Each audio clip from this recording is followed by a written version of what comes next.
دا ویډیو ښکاره کړه دې ملګرو دوستانو په دې روزه کې مو دا ډېر شپې نوز خندولي تاسې وګورئ دوستانو دا باذنجان نه ده دا تور بانجان دا زوی مړی هم ښه یې سوی ده تور سوی ده دې ښکاره کړه دا ویډیو ښکاره کړه دا ویډیو أيها الإخوة هل تعلمون بأن لون الباذنجان كان أبيض ولكن شيع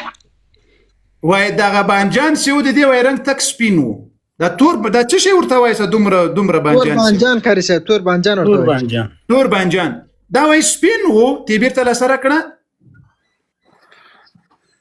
أيها الإخوة هل تعلمون بأن لون الباذنجان كان أبيض ولكن بعد أن تشيع أصبح أسود وای کله چې شایه سو تور سو استغفر لا حول ولا قوة الا بالله وای با اے مسلمانانو په دې خبره لږ سر خلاص کړي کله چې شایه سو تور سو څه دا تور ولې سو نو دا خو وعلم آدم الأسماء كلها ثم عرضهم على الملائكة نو رب العالمین جل وعلا خو سي آدم علیه السلام د ځمکې پیدا کړلې آدم علیه السلام ته دا ټول نومونه وروښودل نو دغه باذنجان زوی مړه خو تر شیه په زرګونو کاله مخکې شیه سوی ده دا باذنجان چې بیا رانه وړو موږ نه خوړلي دي شیګان ولا قوة الا بالله دا ګناهونو د وجه نه تور شو ماته مې لکه سي ډیر کړی ده نه ها تنویر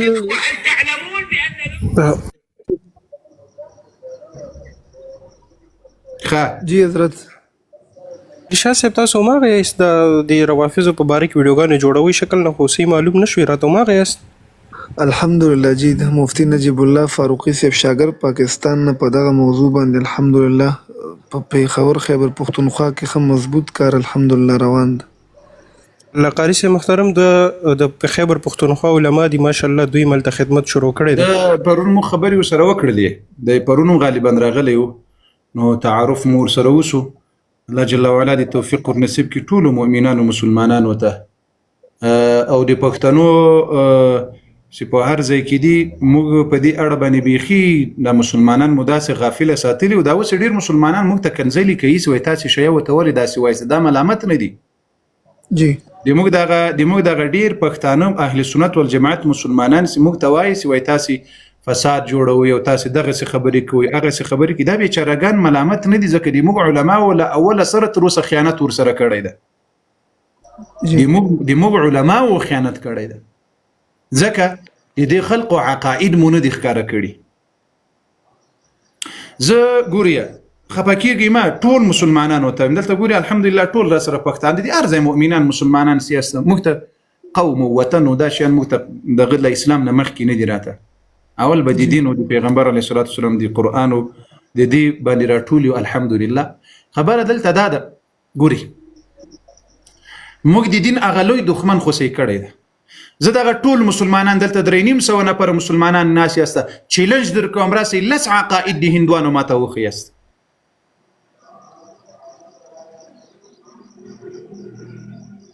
دلته کار څه هغه مذهبي عقائد وي د هندوانو د سکانو خودلای سي نشي د مجوسو خودلای سي نشته جی د روافضو خودلای سي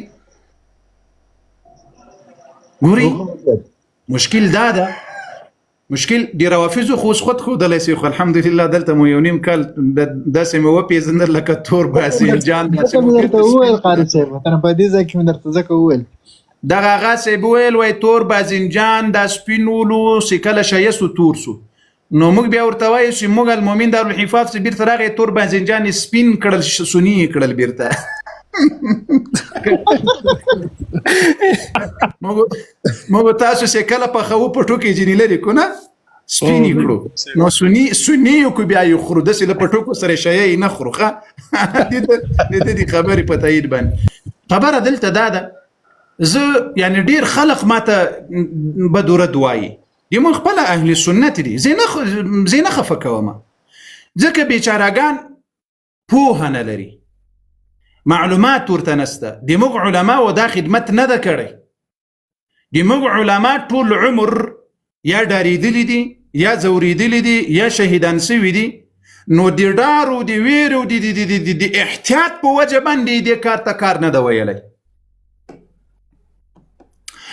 خو دوی دومره سپین سترګې سول په ټلویزیونانو کې دوی ابوبکر پسې خبرې شروع کړلې د عمر رضی الله پسې خبرې په صحابه پسې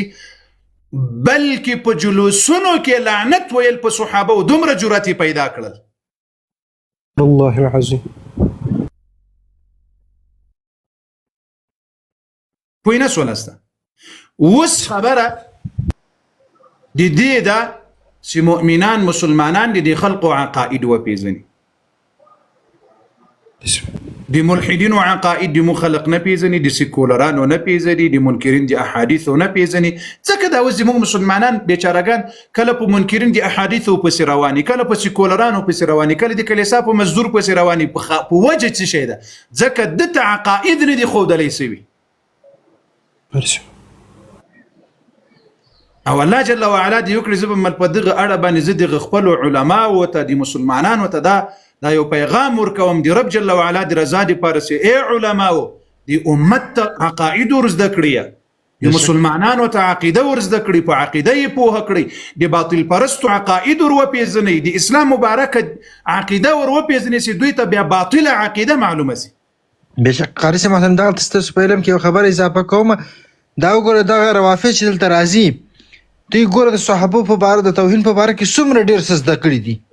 ځکه چې دوی خو هلته ټول په امبارګو کې همدغه ورته ښیي خو دې ورته ښیي د ټولو صحابو کرام پسې دوی څومره چې رد بد وایي هغه یې زده دی خو چې کومه بله پوښتنه ځینې وکړه د قرآن پوښتنه ځینې وکړه په ټکې نه پوهېږي که د یو آیات پوښتنه ځینې وکړه د یو وړوکي صورت پوښتنه ځینې په ټکې نه پوهېږي ځکه چې دوی ته قرآن نه ښیي دوی ته هغه عقاید ښیي چې ټول د اهل سنتو هغه د هغو توهین یې ورښیي د صحابو کرامو توهین ورښیي مشکل هم دلته همدا ده بابل جنسي مولانا صاحب دلته کې یو نوجوان دی او داسې نوجوان دی سبزي خرڅوي غریب په ټک باندې هم نه پوهېږي او خلکو سره په باغ پیدک باندې باس کوي خلکو سره چې کوم دی په چې نبی علیه صلات وسلام حضرت علي ته ویلي چې ته په منزله د هارون په دې موضوعګانو باندې خلکو سره باس کوي عام سبزي خرڅوي عام هلک ته نه سکول ویلی نه مدرسه ویلې ده اوس خو الحمدلله د خدای جل وعلا په فضل سره دا یو نیم کال په دې میډیا کې تاسو به معلومات لري یا به نه لري په دې یو نیم کال کې المؤمن دار الحفاظ د المؤمن دار الحفاظ د صحابه او د دفاع لخر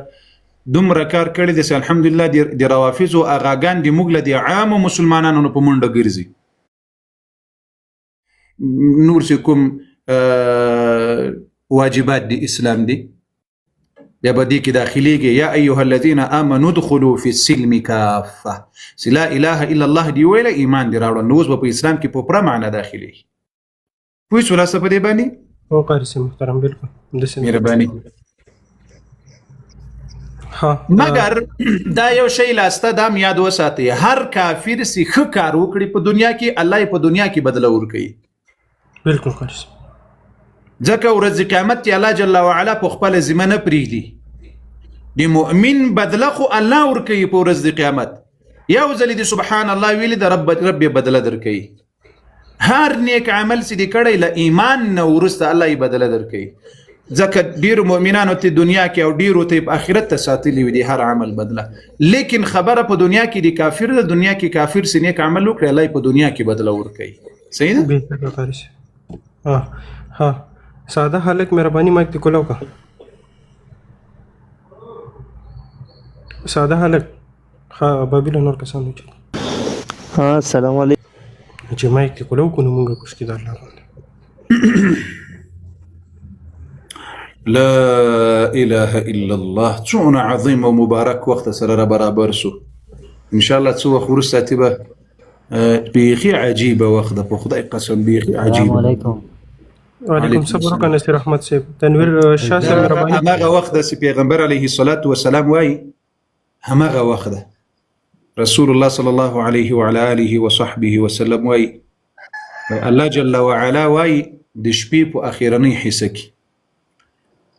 چې آیا څوک داسې ستا سلمانه څو غواړي زه ورکړم الله اکبر الله اکبر دا د صادق المصدوق صلی الله علیه وعلى آله وسلم خبر وای الله وای چې اې د ما بندگانو په تاسو کې داسې څوک شته چې تاسو یو شي ته ضرورت وي چې زه درکړم اې د ما بندگانو بخنه غواړي چې زه بخنه درته وکړم اله العالمین ما ته او د ما ملګرو ته بخنه را نصیب کړي یا الله اللهم رب العالمین یا رب ما ته او د موږ د صحابه او د دفاع لښکر ته یا رب العالمین جهنم نه مو آزاد کړي آمین آمین یا رب العالمین د دنیا د مشکلاتو مو وساتي یا الله د دنیا له پریشانی او له سختیو ما او د ما ملګری د صحابه او د دفاع لښکر مؤمنان مسلمانان یا رب العالمین نجات را نصیب کړي آمین نو هغه وخت را ورسېدلو هغه وخت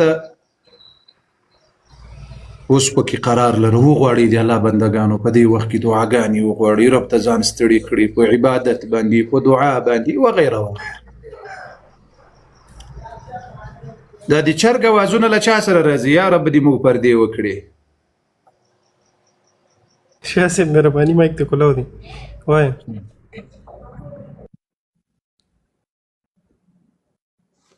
شاه صاحب